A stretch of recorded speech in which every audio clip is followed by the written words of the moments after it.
Do you know one of history's most extraordinary women? A woman who sang on the opera stage and defeated men with a sword. A rebellious spirit who set fire to monasteries and even astonished the king. You've never heard her name, have you? Come on, let's discover together the incredible story of Julie d'Aubigny, the most scandalous woman of 17th century France. She was born in Paris in the 1670s. Her father, Gaston d'Aubigny, held an important position in King Louis XIV court. He was the private secretary of the Count d'Armagnac and a military trainer. Little Julie grew up alongside the court's male children, but she received a very different education from them. Despite the customs of the era, her father taught his daughter how to use a sword, ride horses, and fight. Julie became so talented in these skills that by the time she reached adolescence, she had become one of France's best swordsmen. The young girl was extraordinarily talented not only in martial arts, but also in music. She had a magnificent voice and dreamed of becoming an opera singer. But life for a nobleman's daughter in 17th century France was very strict. When she was 14 to 15 years old, her father married her off to an older man, Monsieur de Maupin. Julie never accepted this marriage. She took her husband's name but never lived with him. Instead, she chose a completely different life. Julie's first major scandal began when she was still a young girl. She fell in love with Monsieur Seyran, a handsome fencing master who worked for her father. The two fled Paris together and went to the south of France, to Marseille. There, to earn money, Julie dressed as a man and performed dueling shows with Seyran. They traveled from town to town, performing sword demonstrations in front of crowds. Julie was so convincing in men's clothing that no one realized her true identity. But Julie didn't settle for just performances. One night, an argument occurred where a local nobleman insulted her. Julie immediately challenged him to a duel. The man didn't know his opponent was a woman. The duel took place and Julie wounded the man in the arm. This was her first real duel, but certainly not her last. After her relationship with Seyran ended, Julie discovered her true passion, opera. She joined an opera company in Marseille and quickly gained attention with her magnificent voice. But at the same time, she also began to be talked about for her unconventional behavior. Julie was attracted to both men and women and didn't hide it. In 17th century France, this was extremely scandalous. Her most famous scandal involved a young noblewoman's daughter. The two fell in love, but the girl's family didn't allow this relationship and locked the girl in a convent. What Julie did here is incredible. She presented herself as a young girl devoted to becoming a nun and was accepted into the same convent. A few weeks later, she carried the body of an elderly nun who had died in the convent to her beloved's room, took the girl, fled the convent, and set the building on fire. Burning the body to cover their tracks was a bold plan. It took authorities 3 months to search for them.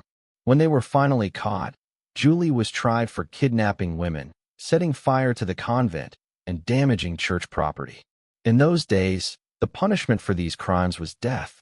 But Julie was so impressive that the court decided a woman couldn't be this brave and attributed the crime to a man. Still, she was found guilty and sentenced to death in absentia. Here's the most interesting part of the story.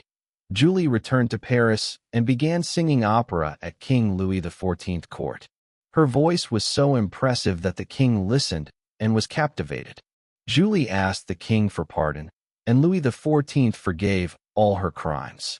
Following this, Julie became one of the most famous stars of the Paris opera under the stage name La Maupin. But the opera stage wasn't Julie's only domain. One night, at a ball organized by a nobleman, 3 male nobles wanted to dance with Julie. Julie rejected them, and the men insulted her. Julie challenged all of them to a duel at once. The next morning, in a garden outside Paris, Julie d'Aubigny single-handedly defeated all 3 nobles. She didn't kill any of them, but wounded them all and humiliated their honor. This incident was talked about all over Paris. Dueling was forbidden for women, and moreover, Julie had defeated 3 male nobles all at once. King Louis XIV had to intervene again. He fined Julie but still pardoned her, because Julie was such a good opera artist that the king couldn't do without her. It's recorded that throughout her life, Julie defeated men in at least 10 duels. Once, a man insulted her backstage. Julie challenged the man to a duel outside the theater, defeated him, and then continued singing on stage. The audience was unaware of what had happened. In her private life, Julie was extremely free. She had many love affairs, with both men and women. One of her most famous relationships was with the daughter of the Elector of Bavaria. Julie's love affair with this woman was talked about in courts throughout Europe. But Julie didn't care. She never accepted conforming to society's expectations. In 1705, in her mid-30s, Julie's life changed. She faced off in a duel with a young man she had long loved, Sieur d'Albert d'Allemand. But this time the duel was different.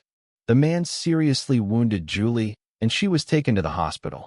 Julie recovered, but this incident deeply affected her. Perhaps for the first time, she tasted the pain of defeat. Shortly after this incident, Albert died. Some sources say he died of illness, others that he lost his life in another duel. Julie fell into depression. She had lost the man she loved, and for the first time felt the emptiness of her life. She withdrew from the opera stages and went to a convent, but this time as a novice nun. In 1707, at only 33 years old, Julie d'Aubigny died. The cause of death isn't known for certain, but it was probably natural causes. She lived a short but extraordinary life. For more than a decade, she was the brightest star of the Paris Opera. She defeated men in at least 10 duels, set fire to convents, was pardoned by kings, and challenged social rules. Unfortunately, Julie's story was forgotten for a long time. In the 19th century, the conservative society of the Victorian era couldn't accept the story of a woman as free as Julie.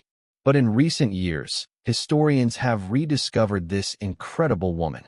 Julie d'Aubigny is not only a talented artist, but also a symbol of freedom who challenged gender norms, social expectations, and the strict rules of her time. Julie's life shows us this. Throughout history, women weren't just passive figures. They also fought, fell in love, shined on stages, and struggled for their freedom. A woman can both sing on the opera stage and defeat the best swordsman. Julie d'Aubigny proved this. So, did you know Julie d'Aubigny's story? What do you think about this incredible woman? You can share in the comments. Don't forget to subscribe to our channel, like the video, and turn on notifications. In the next video, we'll discover another forgotten hero of history. See you soon.